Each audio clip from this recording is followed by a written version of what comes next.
আসসালামু আলাইকুম। আজ 10 রমজান 9 রমজান 10 তারিখ মার্চের 10 তারিখ সোমবার। দেখতে পাচ্ছেন দুপুরবেলা চাঁদপুর লঞ্চ ঘাটে ঘড়িঘাটায় প্রায় 2টার মতো বাজে। মেঘনারানীর পরিবর্তে দ্বীপরাজ 4 যাচ্ছে। সোনারতরী ছেড়ে যাবে 3টা 40-এ। দেখতে পাচ্ছেন রমজান মাসে যাত্রী নেই বললেই চলে, পুরো যাত্রী শূন্য। এই যে দ্বীপরাজ চলে যাচ্ছে ঢাকার উদ্দেশ্যে।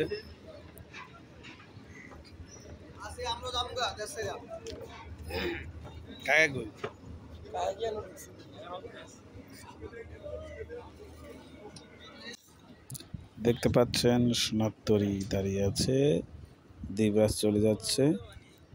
বুগদা দিয়া 9 তার টিপ পিস করছে, দেখেন এখানে মাছ ধরা হচ্ছে। এখন বাজে 2টা 10-10-এর মতো। এখানে বুগদা দিয়া দাঁড়িয়ে আছে, তার আজকে টিপ মিস হয়েছে, তার ইঞ্জিন নষ্ট হওয়ার কারণে। সোনারতরী চলে যাবে 3টা 40-এ। দুপুর 2টা 9 রমজান।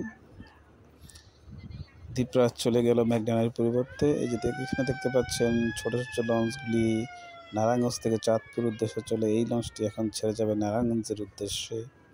খুব সম্ভবত ডাইরেক্ট যাবে, ওইটা লোকালে যাবে। প্রতিদিন এই টাইমে 2টি লঞ্চ ছাড়ে, একটি ডাইরেক্ট একটি লোকাল। এই যে নারায়ণগঞ্জ লঞ্চের যাত্রী তুলছে, কিছুক্ষণের মধ্যে ছেড়ে যাবে এটা। আর বুগদা দেওয়ার 9 লঞ্চটি দাঁড়িয়ে আছে ইঞ্জিন বিকল হওয়ার কারণে। আজকে 10টা 40-এ যেতে পারে না। দেখতে পাচ্ছেন হাটুরিয়া, কোদালপুর, জালালপুর, ঈশানবালা, ফেরিঘাট, মাইজারা পট্টি, এইসব রুটের আওলাদ 6 চলে আসছে, যেটি আগে ছিল বুগদা দেওয়ার 6 নামে চলতো, এখন আওলাদ 6। এটি ঢাকা থেকে এসেছে, এখন চাঁদপুর থেকে যাত্রী নিবে, কিছু যাত্রী নামবে, তারপর চলে যাবে ঈশানবালা, কোদালপুর, হাটুরিয়া, পট্টি, মাইজারা, এই সমস্ত রুটে চলে যাবে। এই লঞ্চটি এখন চাঁদপুর ঘাটে হাট দিয়ে যাত্রী নিয়ে সোজা চলে যাবে তার গন্তব্যস্থলে। দর্শক, আমাদের ভিডিও কেমন লাগে আপনারা কমেন্টস ও জানিয়ে দেবেন। সাবস্ক্রাইব করে আমাদেরকে উৎসাহিত করবেন।